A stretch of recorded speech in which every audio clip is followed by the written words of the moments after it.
This is BethWe in the Koinonia kitchen.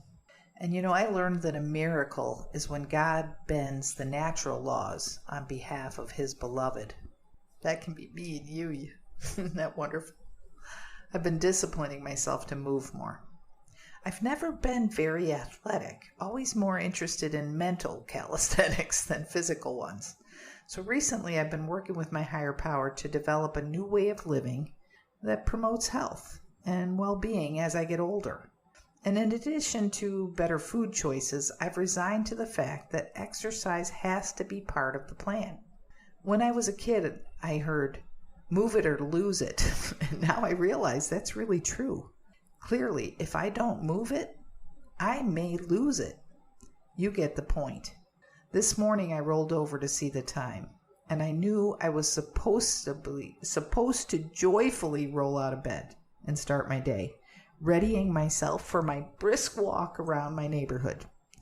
Once I get outside and I'm walking at a good pace, I actually love this quiet time with God and nature. On the other hand, when I'm snuggled up in the covers next to my hubby, 30 extra minutes of sleep is quite a temptation.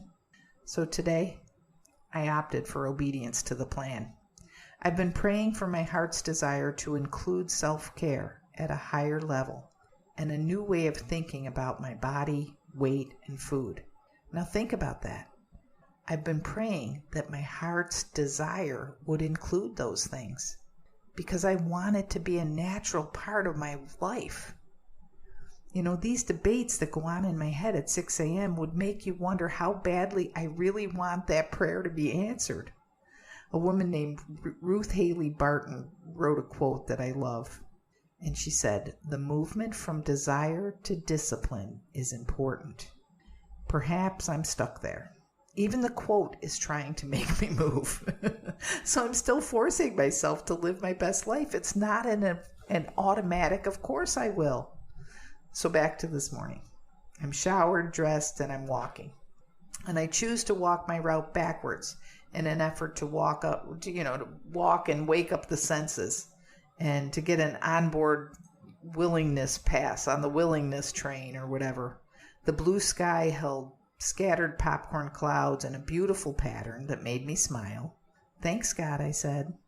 And next, I met this man with an orange dog with these weird curly ears and a curious but very nervous vibe. I talked to the man about him, and the man said that the dog was a rescue from the Bahamas after the hurricanes. Interesting. I had never met a Bahamian dog before. But the day just continued to unfold with flowers, flags, yard waste piles, and puddles. As I rounded my corner, I was talking to God about all these wonderful things I was experiencing. But I realized I hadn't seen a rabbit. I don't know why, but morning rabbits on my route are kind of like winks from God. I think it's like when I see a rabbit, I'm like, "Oh, thanks, God," because I usually don't catch them very often. So I commented to him, "No signs and wonders today."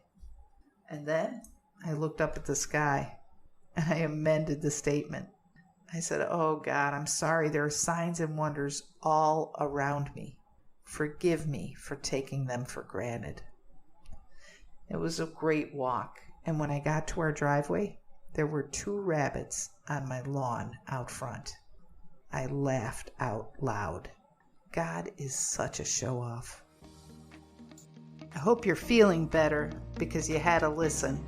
Good Seed Podcast is powered by the BethWe nonprofit ministry based in Vero Beach, Florida.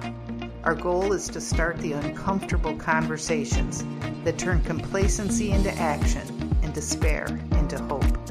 Connect, communicate, and thrive with us. Check us out online at BethWe.com.